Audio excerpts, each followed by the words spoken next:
All right, what a good turnout for an optional review day.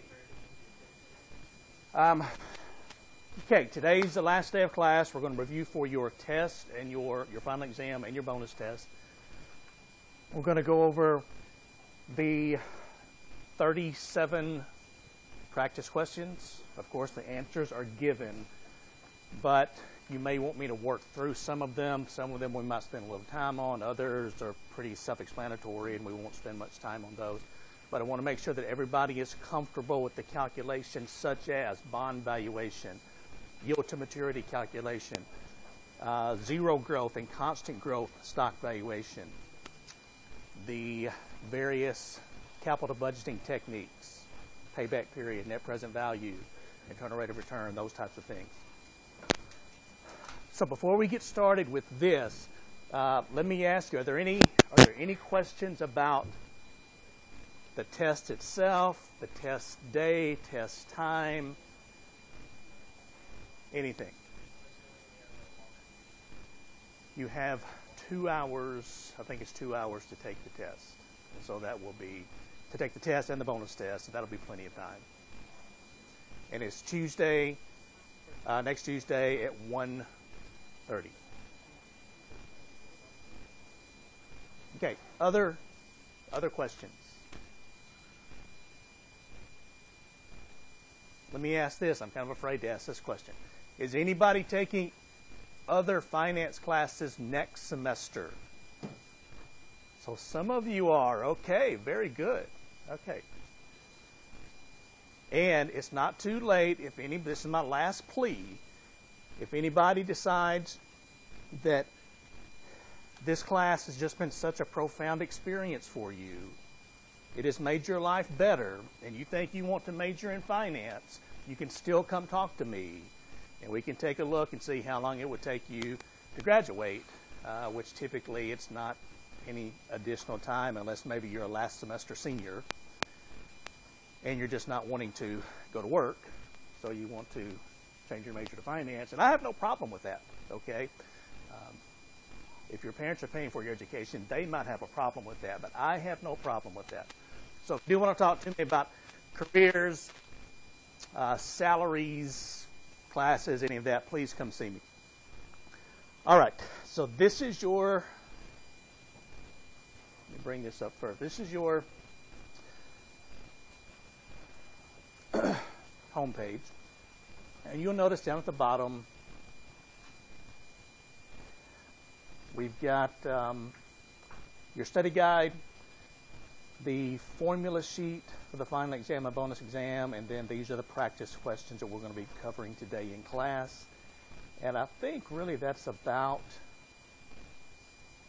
it. Of course, these are your PowerPoint presentations that you will need to study.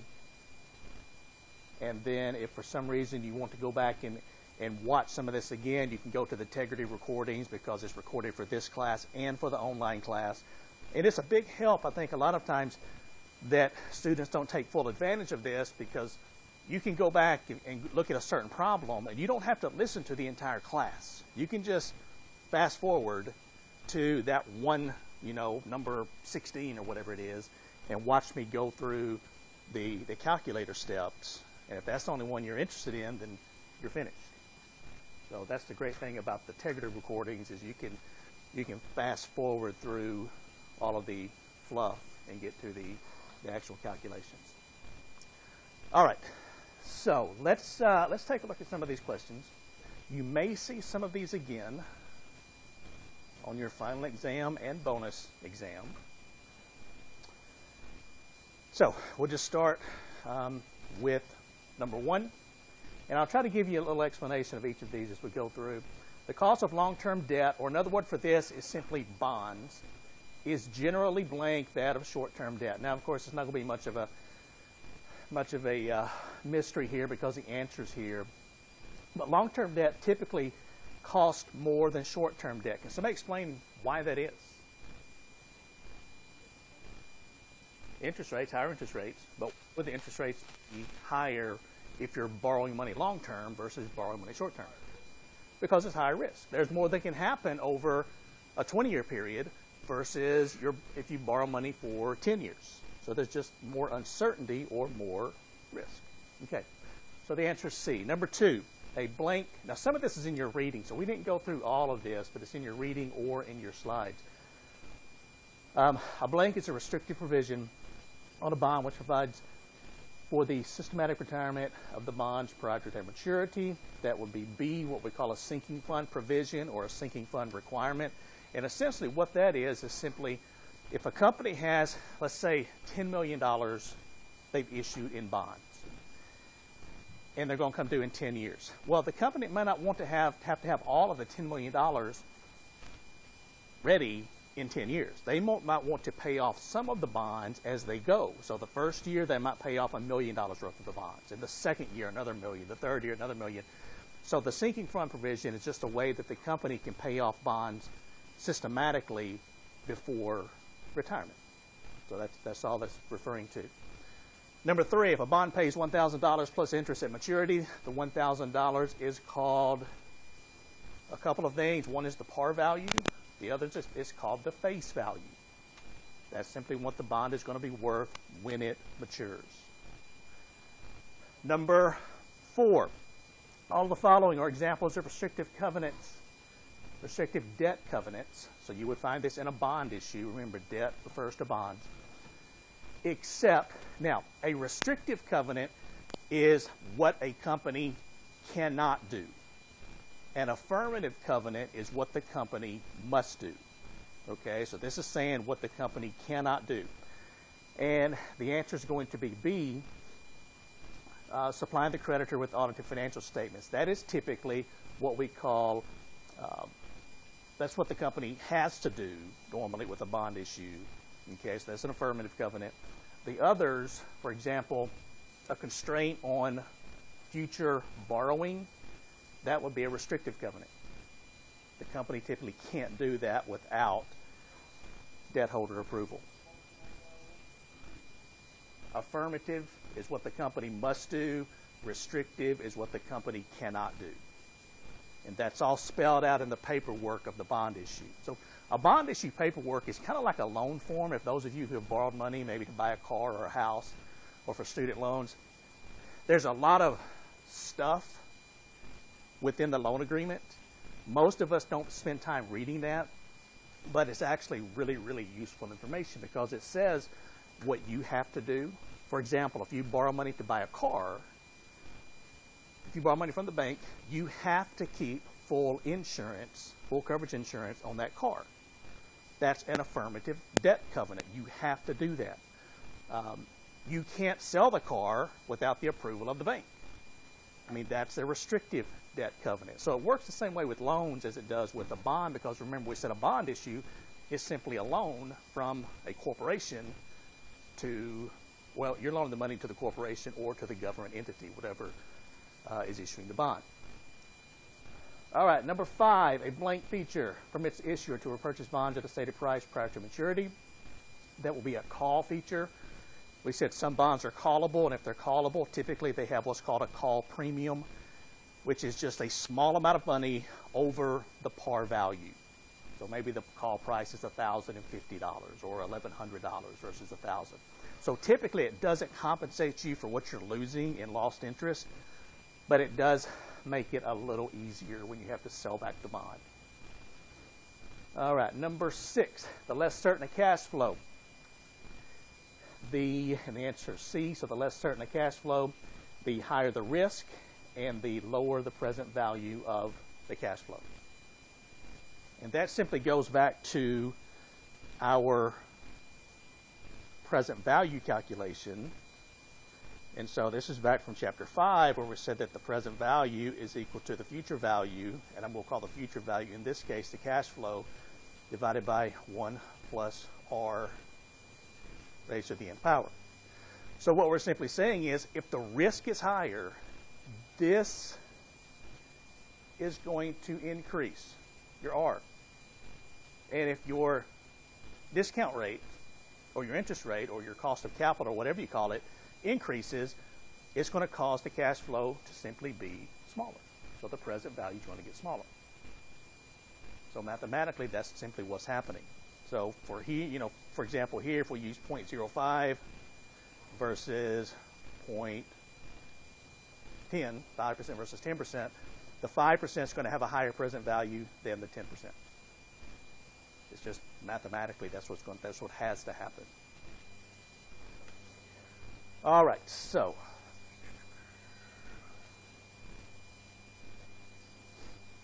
that's what we're talking about with number 6. Number 7. Let's see. Okay, this is a calculation. Number 7. A firm has an issue of $1,000 par value bonds, a 9% interest rate.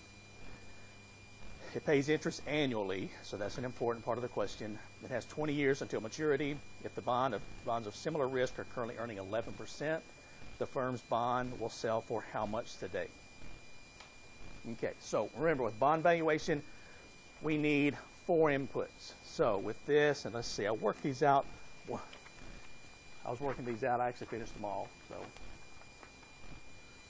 he stopped by earlier and he said, "Are we going to go over these today?" And I said, "Yes, I'm working them out right now." And that was like at 12:05. So I hope I got them right. Going really fast. Okay, so for our calculation for number 7, your inputs would look like this. Your future value for this bond is going to be $1,000. Is what it's worth when it matures. The future value or the par value. N is 20 years. Similar risk bonds or the required return on this bond is 11%. And the payment, this bond pays a 9% coupon, so 9% of $1,000 is $90. And what we're looking for is the present value, which is the current selling price of the bond. So with those inputs, let me switch over to this. It always disappears on me. Okay. Now, I want to make sure that my calculator is set on 1 payment per year. So if I press my second and my P/Y is set to 1. And also, really, really important, once I get back to zeros, go through the clear process. Second, clear time value of money. Second, clear work. And I'm going to enter my information. So $1,000 is the future value. 20 N 11 I/Y and 90 is my payment. I've entered 4 inputs. I want to solve for the 5th, which in this case is the present value. So I'll press my compute key and present value. And it comes up to 840.73, which you'll notice compared to answer C is off by 6 cents due to whatever decimal that the book uses versus what we use. So did everybody come up with that? I mean, it's really important to be able to value bonds, because you're going to see 3, 4, 5, 6 bond valuation questions. So if you understand it, those are really easy points. Everybody getting the right answer? Okay.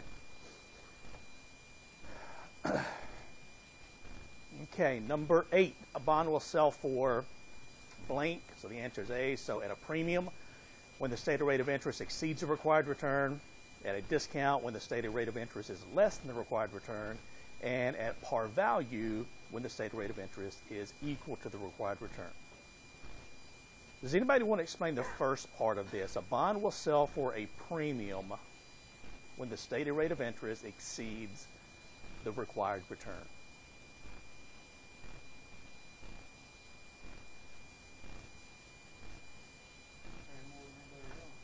Okay, so this bond, if its interest rate that it's paying is more than, remember, the required return is what other bonds of similar risk that are brand new are paying.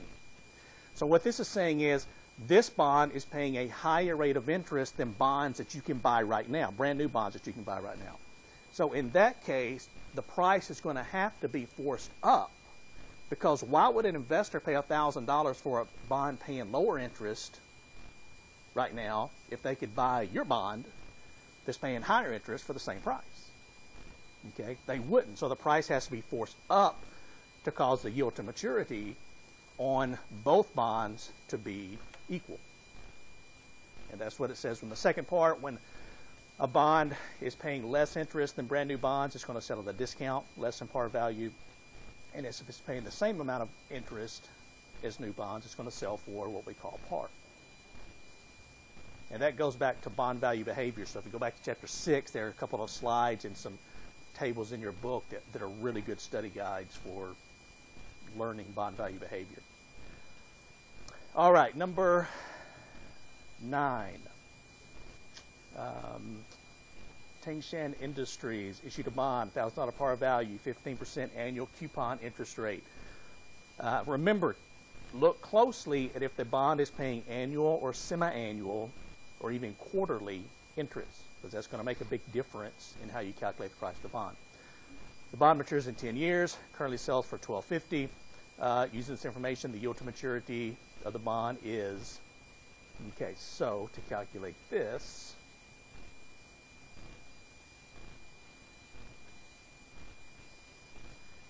again, we need 4 inputs. Now we're calculating the yield to maturity, or the I/Y. So we're going to enter the future value of the bond,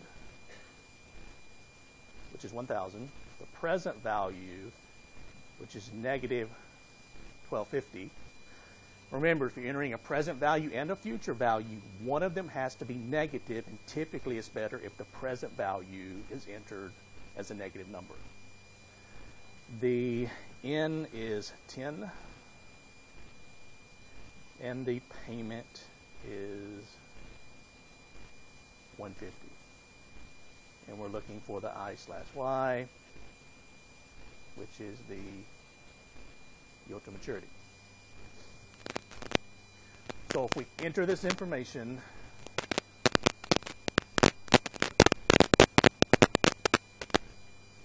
now again, really important, go back and clear everything out because you're entering different, you're using different inputs on your calculator.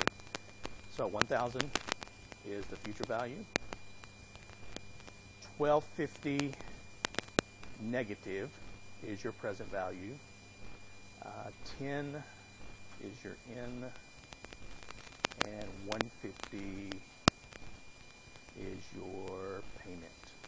Now we want to compute, in this case, the I/Y. And it actually matches up with the answer A, 10.79%. So what this is telling you is if you buy this bond today for $1,250, it's going to go down in value, but because this bond is paying higher interest rates than the current market rate of interest, your actual yield each year is going to be 10.79%.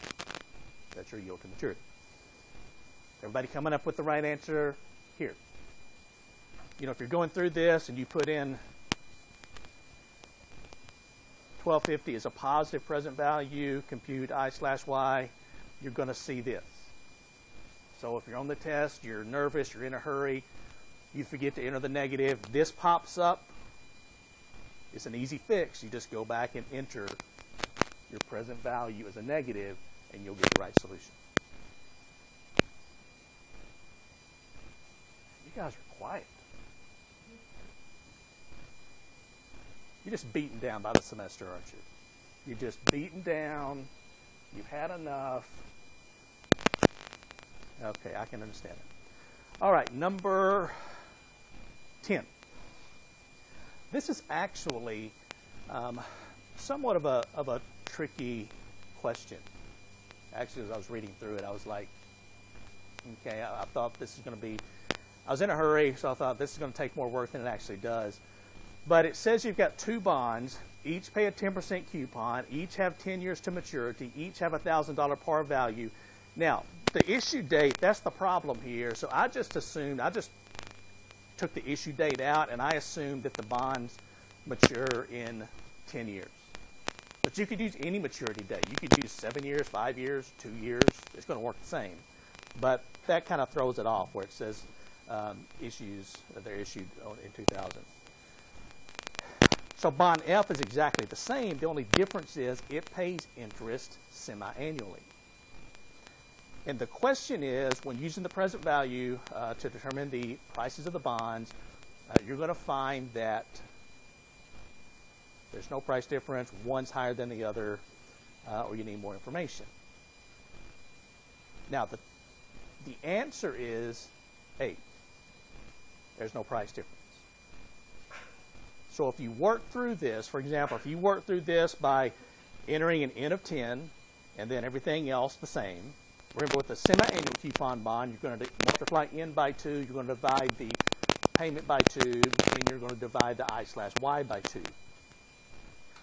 But what you will find is, since both bonds have a market rate of interest or a required return, which is 10%, and the coupon rate is 10%, they're both going to sell at their par value, which is $1,000.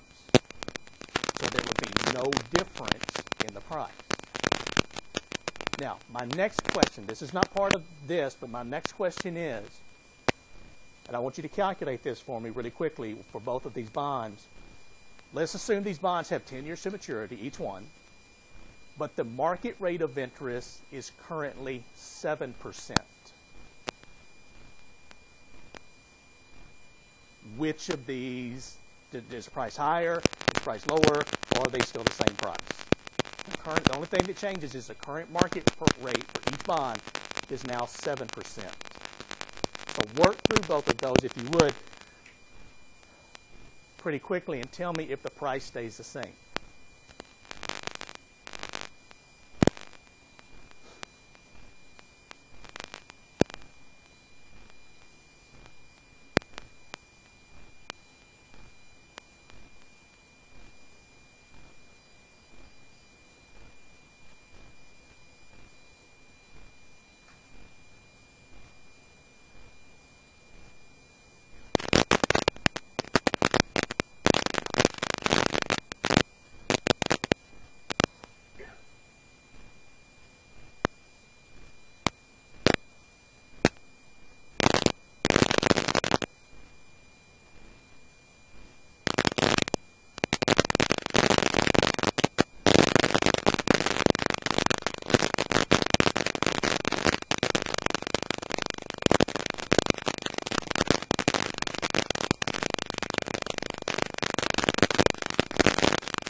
Okay, so that's how you would set this up.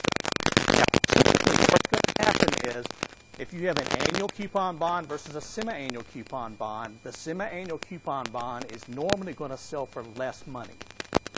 So that's what, when I was reading through this initially, just really quickly, and I looked at the answer first before I actually read through the problem, I could just tell it was annual versus semi-annual, and it said they're the same price. I'm like, whoa, wait a minute, why is this happening? So then once I actually read into the problem, and noticed that both of them had the same coupon rate and market rate of interest, then it made sense. But typically what's going to happen is, for something like this, you would set the annual coupon bond up and the semi-annual coupon bond up in this manner, and the present value for the semi-annual coupon bond is going to be, I think I did this right. Actually, no. What I say, which one's going to sell for less?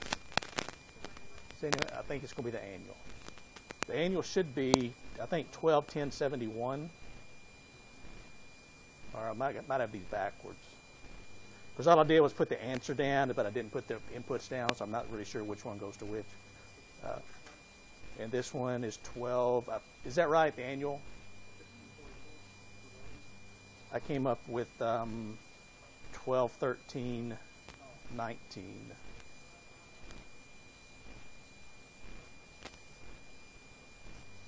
Now, the reason that there's a difference is because, remember, with semi-annual interest, you have compounding 2 times per year. For the I/Y would be, for the semi-annual would be 3.5% every 6 months.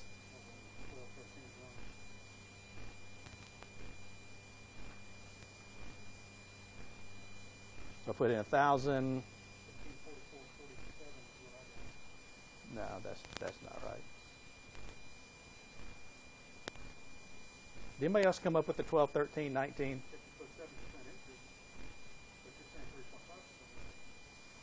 No, it's got to be 3.5%. Because there'll be a difference, but there won't be that much of a difference. There's just usually a few dollars difference. Okay. Okay, so everybody came up with 12, 10, 71 and 12, 13, 19. Okay. All right.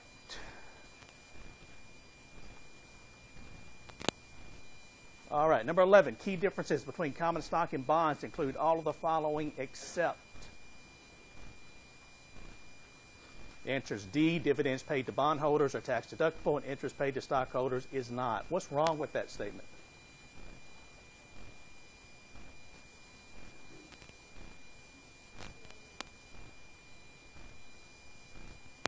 Okay, so bondholders receive what? Dividends or interest payments?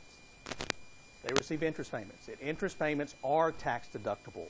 So they come out of the income statement as interest expense.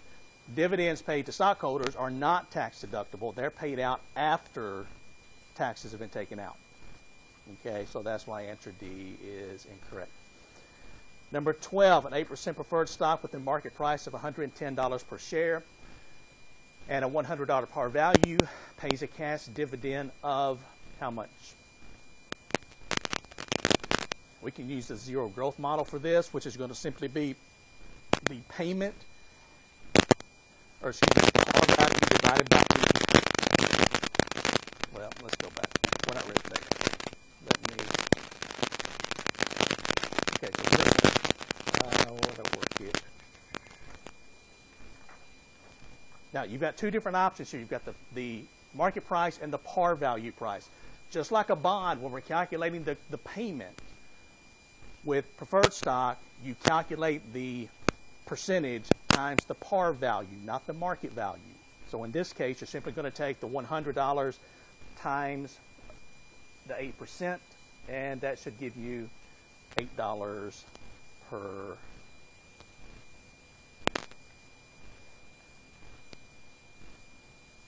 share. So that's going to be the cash dividend. Fairly straightforward. Okay, now this is the one. Okay, so this is one where we use the zero growth model. A firm has an issue of preferred stock outstanding that has a stated annual dividend of $4. The required return on the preferred stock has been estimated to be 16%. The value of the preferred stock is, so remember with the zero growth model, we simply take the dividend payment amount divided by the required return. So in this case, that would be, so this is, remember, 13. That's going to be the $4 divided by the 0.16, which should equal $25 per share.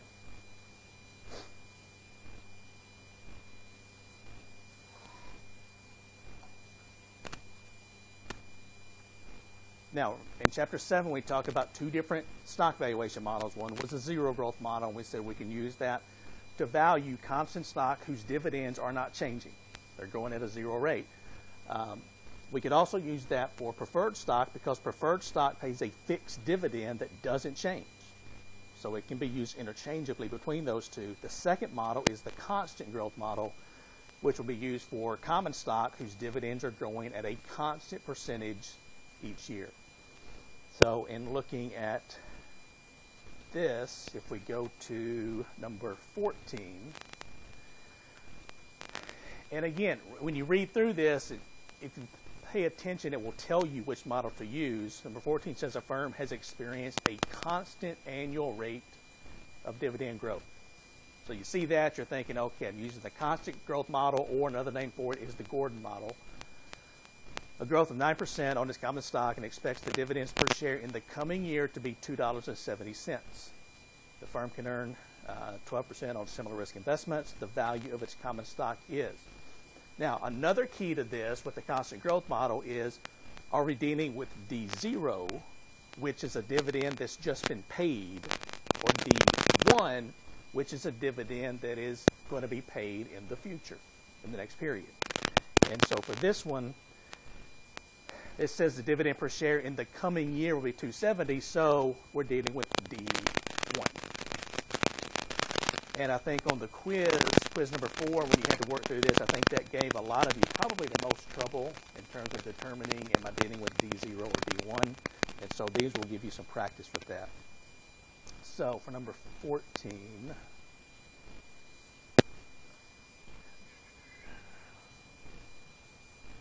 the price of the stock at time period 0 is going to be D1 divided by RS minus G. That's the required return minus the growth rate. And so that's going to be $2.70 divided by 0.12 minus 0.09.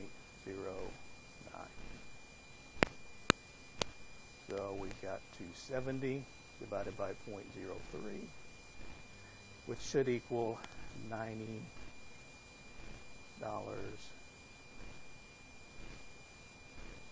per share.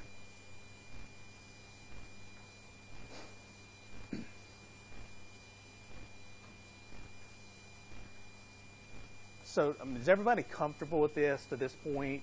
You kind of remember, this?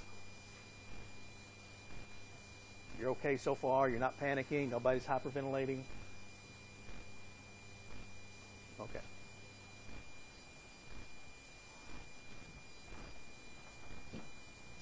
Let's see. Which one was that? 14? Okay, 15. Laceland Incorporated has expected dividend of $3 per share, a growth rate in dividends of 10%, and required return of 20%. The value of a share of Laceland Incorporated common stock is, and I'm going to make a change to this too. What if we can work 15 the way it reads, but what if it read, Laceland Incorporated recently paid a dividend of $3 per share? And everything else is the same. Calculate the price of the stock both ways. Okay? With $3 being D1 in the current, the way you see it here, and with $3 recently being paid being D0 in the other option. Just to give you some practice with that. So, if we want to calculate this, the first one, the way it reads currently for number 15 is, we've got the price equals $3, which is D1, divided by 0.20 minus 0.10. And so that would be $30 per share. With the other method, we would have P0 is equal to D0, 1 plus G, supposed to be a plus, divided by the required return of the stock minus G. And so that would be the $3 multiplied by 1 plus the growth rate of 0.10 divided by 0.20 minus 0.10. So this is going to be $3.30 divided by 0.10, which is going to be $33 per share. You see the difference there in terms of the wording and how it's going to make a difference in, and I don't know, let's see if, okay, actually it did not. Typically what will happen is they will give you the $33 option as one of the answers. On this one they didn't do that, but normally they will. So, you know, you've got both of them sitting there, $30 and $33, and depending on the wording of the question, it's really important as to whether you put it in as D1 or D0. Now, I've got a question for you.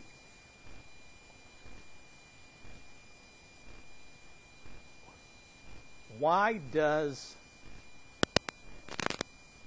D0, why is it worth more than if we're given D1? What's the only difference in this case?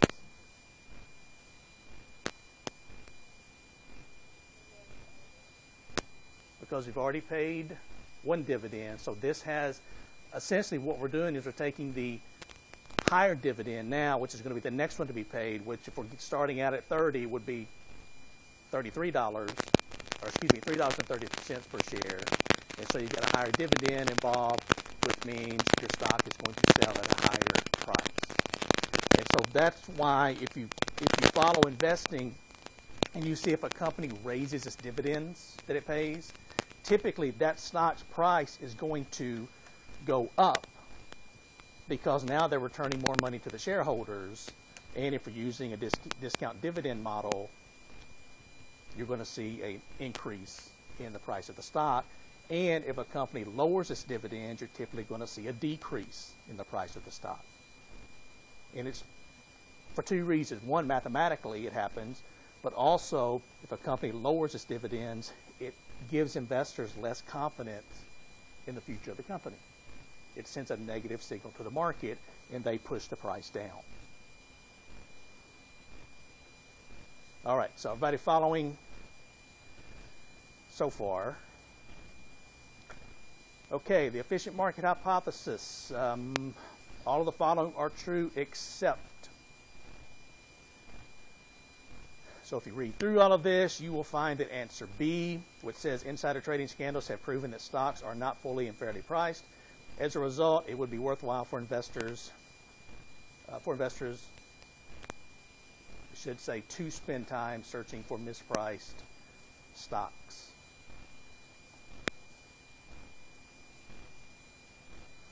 And that would be, part of that is true, part of that is false. So is that, everybody kind of following that? Because remember, the efficient market hypothesis essentially says that stocks are always priced correctly. And if you follow all three forms of efficiency, weak form, semi-strong, and strong form, it says that you can't make excess returns using historical information, public information, or insider or private information. All right, so number 16. Number 17, cash outlays that have been previously made and have no effect on cash flows relevant to a current, and that would be a capital budgeting decision, are called sunk costs. Opportunity costs do enter into our capital budgeting decision. Sunk costs do not enter into that. 18, in evaluating the initial investment for a capital budgeting project. And this is one that really you pick up in your reading and you pick up in the slides. But the answer C, an increase in net working capital is considered a cash outflow. Now let me explain that to you because we didn't really talk about that a lot in class, but it's a pretty simple process. Net working capital is equal to current assets minus current liabilities. And what this is saying is, if you go back and take a look at the question, it says in evaluating the initial investment for a capital budgeting project, an increase in net working capital is considered a cash outflow. So this is saying that, let's say we're buying a new piece of machinery. And that new piece of machinery, remember, current assets are things like cash, accounts receivable, inventories. And if that new piece of machinery that we purchase creates more product, let's say it's more efficient, it creates more product, so it creates more inventory. It lets us sell more items, so our accounts receivables increase. This is actually increasing current assets. And so if current assets increase and current liabilities either stay the same or decrease, what's happening here is you're tying up this cash during the lifetime of this project. You're using the cash, you've got more accounts receivable, you've got more cash outstanding, you've got more inventory. And so it's tying up this cash, so this means that this is actually a negative cash flow for the initial investment. Now, once the property, once the item, whatever you're buying, has been sold, you get this money back, and it's going to even this back out. But you need to know, and there'll be in your book, as you're reading through it, it'll talk about this, and it will say that for a capital budgeting project, an increase in current assets is a cash outflow, and an increase in current liabilities is considered a positive cash inflow. We didn't really discuss that too much in class, but I did want to talk about that really quickly. All right. Number 19, the final step in the capital budgeting process is follow-up. That's something we said a lot of companies, they just forget about this. They go through the capital budgeting process. They build the plant. They go through all the steps, but then they don't go back and take a look to see, were we correct? A capital expenditure is all of the following except C, an outlay for current asset expansion. We said capital expenditures are long-term, and so if you're buying a current short-term asset, that, of course, would not fall into the category of the capital expenditure. Number 21, blank projects. So the independent projects do not compete with each other. The acceptance of one does not eliminate others from consideration. I was watching last night one of the news programs about the shooting in California, and one of the newscasters was on there talking about two different scenarios. And even though, it was a terrible tragedy, I was listening to him talk about it, and he was talking about that two situations aren't necessarily mutually exclusive. And I was listening to him describe that, and I was thinking, okay, I understand your reasoning, but you're actually using the term wrong. You should be saying that the two situations aren't independent, because what he was saying was that you could have either one, which would be independent situations. If they're mutually exclusive, that means there's only one option that can be chosen because they both essentially do the same thing. Okay, so that's just some small professor stuff that we notice sometimes when we're watching this. All right, number 22, a conventional cash flow pattern. We talked about this in chapter 9, I believe. Associated with a capital investment project consists of C, a cash outflow followed by a series of inflows. So if you go back and take a look, there's a slide on this. What that means is with a traditional capital budgeting project, you're paying for the item, which is a cash outflow, the initial investment, and then once you pay for the item, it starts creating a positive cash flow, and they're all positive throughout the life of the project. So that would be what we call a conventional cash flow pattern. A non-conventional cash flow pattern means there would be another negative cash flow somewhere during the life of the project. Number 23, a firm is evaluating a proposal with an initial investment of $35,000, cash flows of $10,000 in year 1, $20,000 in year 2, and $10,000 in year 3. The payback period of the project is, and it actually doesn't even make you calculate it, although we can do that really quickly. I think I did that already. Okay, so if we go through on number 23, now remember the formula is the payback period is the year before full payback. And so if we look at this, the first year we recover $10,000 of the $35,000. The second year, $20,000, so now we're up to $30,000. and the third year, $10,000. So we can see that the year before full recovery is going to be year 2, plus the unrecovered cost at the start of the year, which we still have $5,000 to recover to come up with a $35,000, divided by the total cash flow during the year, which is $10,000. So to be specific, the payback period for this asset is 2.5 years, which matches answer D, between 2 and 3 years.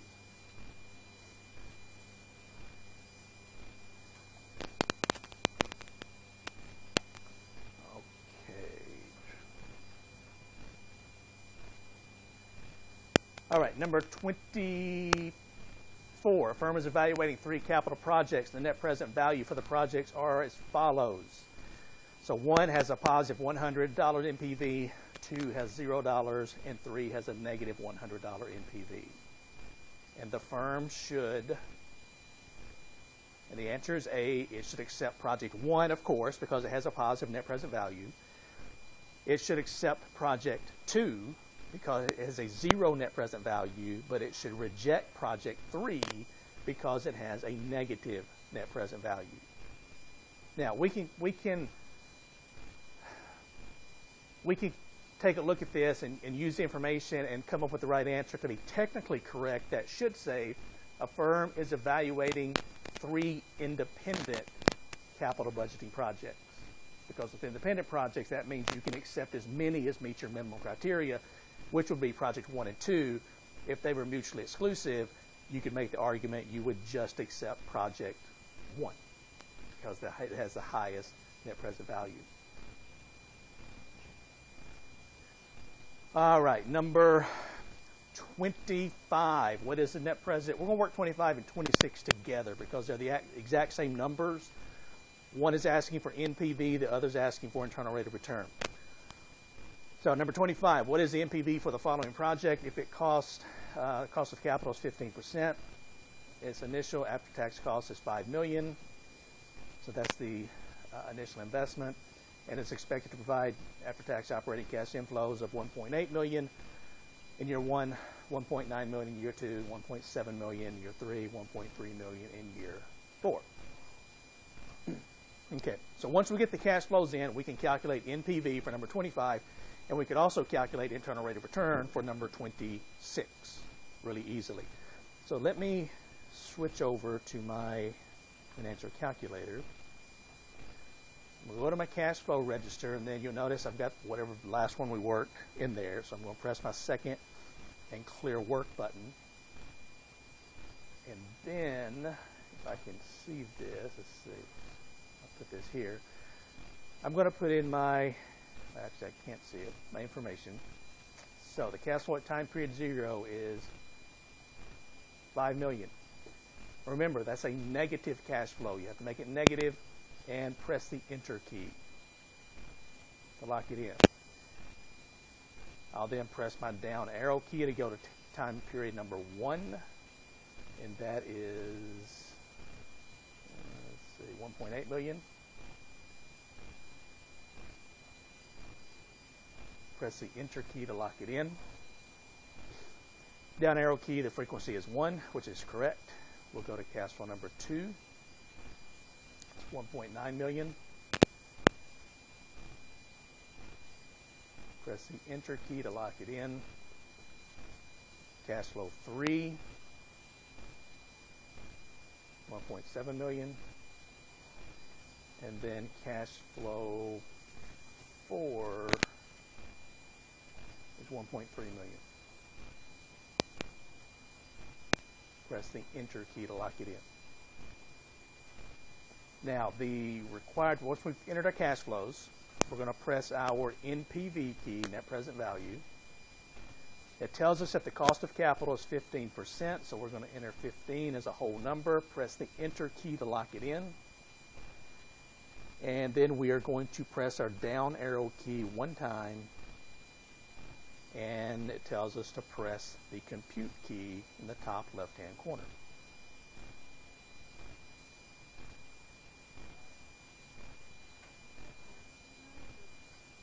I was going to say, that's not close to right. So let me go back and take a look at my cash flows. 5 million, 1.8. Whoa, there we go. Cash flow number 2.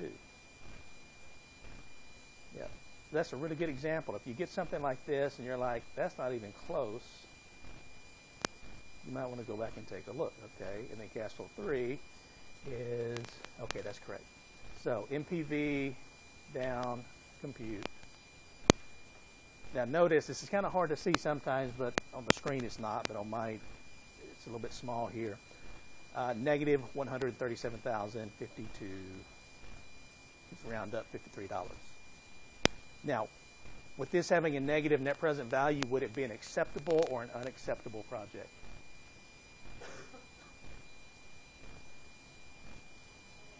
Unacceptable, because if you took on this project, what you're doing is you're destroying $137,053 worth of shareholder value.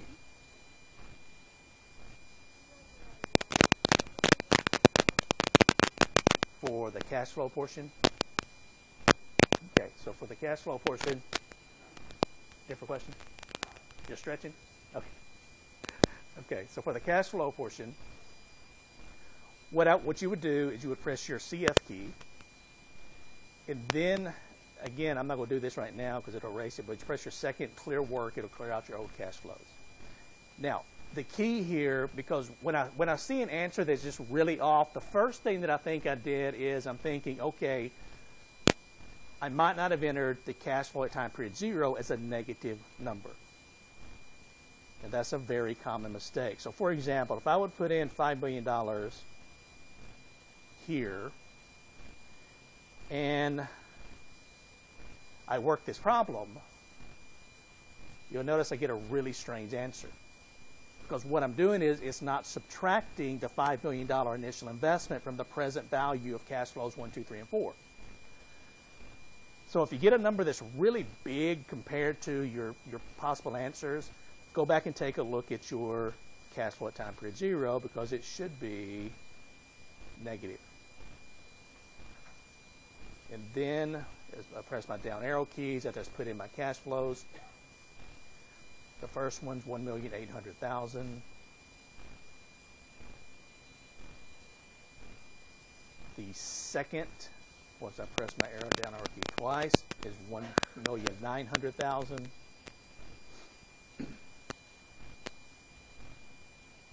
The third is 1,700,000. And the fourth is 1,300,000. And I didn't do this, I was in a hurry, but I should.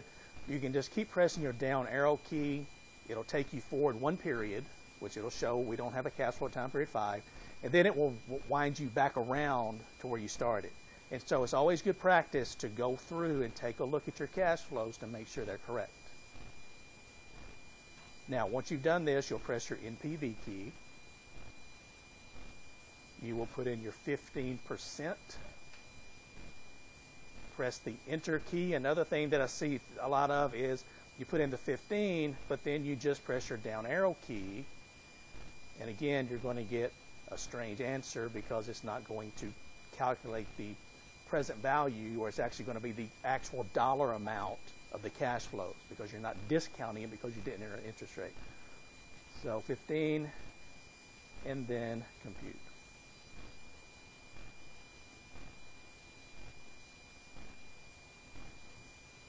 That worked? Okay. Everybody else coming up with this? Negative 137. So this would not be an acceptable project. Okay. Oh, 1 minute. Let's go back. Number 26. Now, we've done everything. We've got our cash flows there. Number 26, you'll notice, is the same numbers, same cash outflows, same cash inflows, but it asks for the internal rate of return.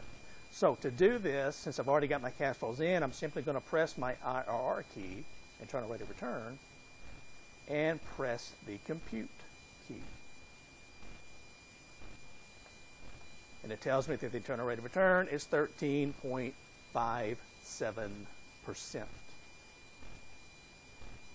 Now, my people with the graphing calculators, are you coming up with the right solutions for this? I know you are. You're not? What about my other, the graphing calculators? Coming up with the right answers? Okay.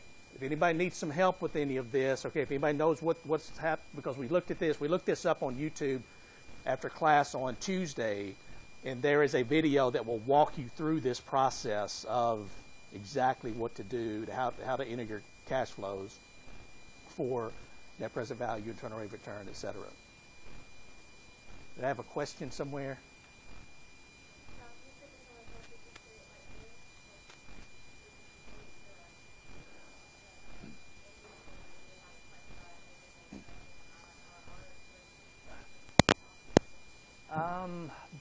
I really don't know. Probably, I mean, sometimes just because I'm not trying to see, how many cash flows you can input into your calculator. So sometimes what I would do is I might give you some information and ask you to calculate based on the numbers in number 25. I might have you calculate the payback period. I might have you calculate the net present value and the internal rate of return, all based on number 25's cash flows. Okay. At other times, it may just be a completely separate problem for the internal rate of return or the net present value.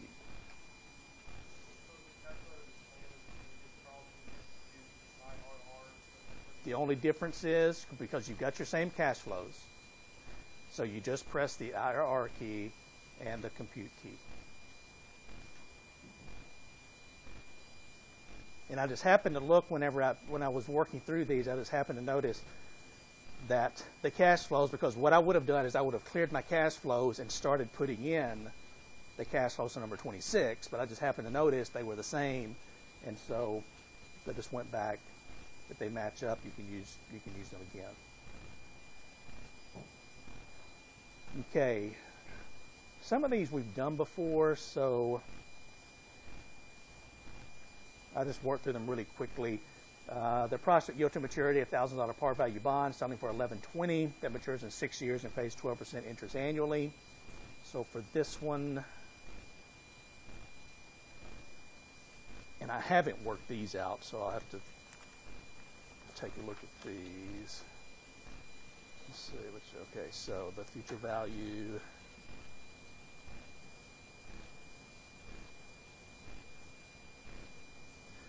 Present value is negative.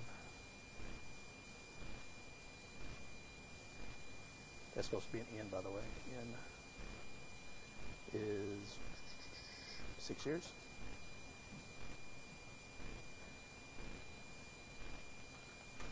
And the payment is 12% times 1,000, 120. And we're looking for the I/Y, which is the yield to maturity.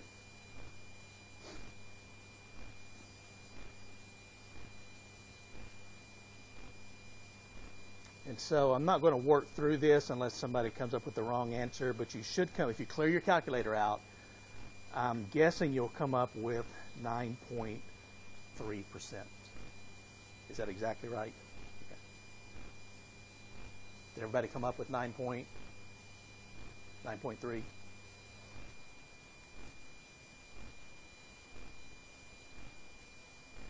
All right. Okay, number 28. This is a little bit different.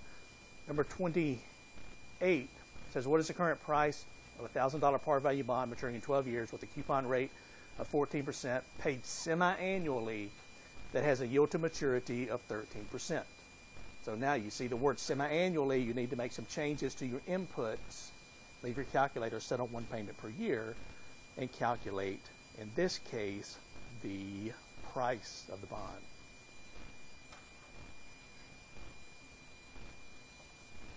So for this one, our future value,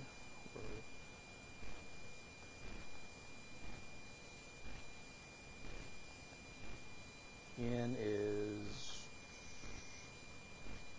let's see, matures in 12 years, but is semi-annually, so 12 times 2, that's going to be 24 6-month periods. I/Y is 13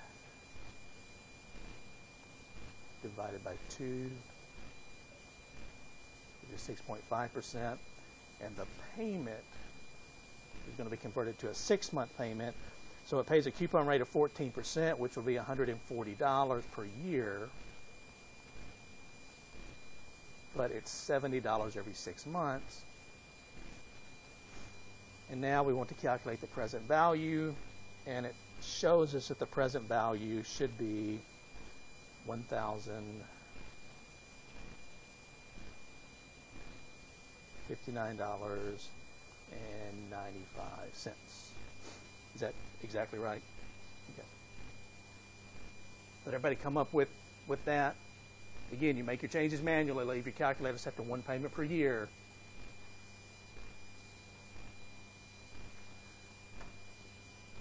The next one is similar. I think it calculates the yield to maturity for a semi-annual coupon bond. So number 29. What's the approximate yield to maturity for a $1,000 par value bond selling for $925 that matures in 8 years and pays a 10% coupon rate that is semi-annual? Remember, with this, we're going to make our changes. We're going to input. But the key thing for this is, so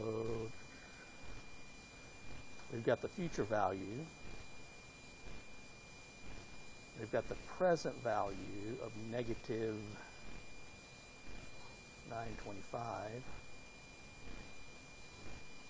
N is 8 years times 2 is 16 6-month periods, and the coupon is 10% of 1,000, which is 100 divided by 2, which is $50 every 6 months, and we're looking for the I/Y. Now, what's going to happen is when you calculate this, so if I put this information in my calculator, and again, really important to go through the clear process, 1,000 future value, 925 negative present value, 16 in, and what was the other one? 50 payment compute I/Y. So this is going to pop up, and you're going to see this, and this may be one of the actual answers. Okay, it is. It's answer B.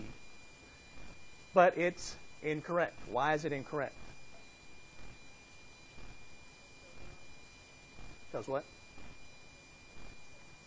You changed everything to 6-month increments because it was semi-annual. So this is the 6-month yield on this bond. So we need to take the 5.73%, multiply that by 2 to come up with the answer A, which is 11.46. Does everybody follow me on that? Salman, follow me? Okay. All right, we are about through. Hang with me here. Okay, I'm not going to go, we've gone through some of these, so this is the next dividend paid. So this, again, is a constant growth formula, so I'm not going to worry about number 30. You can work through that. Number 31, a share of common stock pays a dividend of $6 per share. It's not expected to grow in the foreseeable future. If investors require a 12% rate of return, what should the price of the stock be? This is a zero growth model. I don't think we've worked one of these yet, so that's going to be simply, for 31, it's going to be, find my numbers to enter, it's going to be the $6 divided by the required return, which is 0.12, and so that's going to equal $50 per share.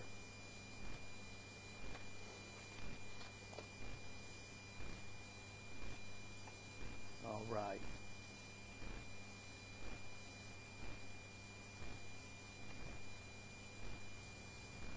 32 would be an investment banker is hired by a firm to find prospective buyers for its new stock or bonds. Number 33, treasury stock results from the answer C, repurchase of outstanding stock. And I guess to be technically correct, it would say repurchase of outstanding stock by the originating company. Okay, so the company's buying back its own stock.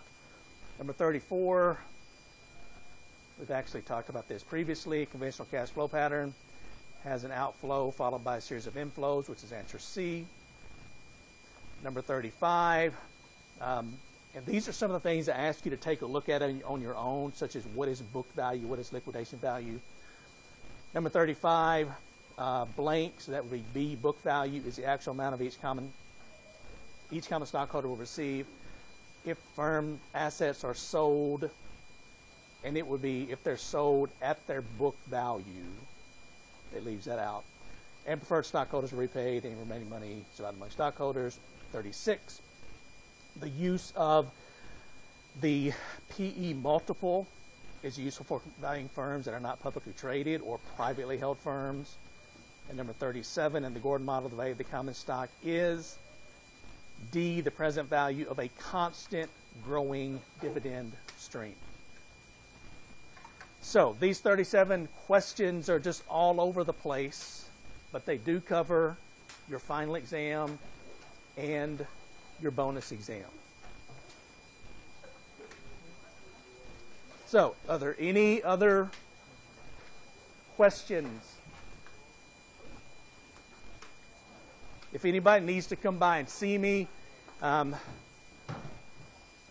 Monday especially, let me know in advance if you want to stop by. I'll probably be here, but if I'm not, let me know and we can set up an appointment where I'll make sure that I'm in my office. I'll also be in there Tuesday morning, and then your test is Tuesday at 1:30. All right. Everybody have a great day. I will see you on Tuesday at 1:30.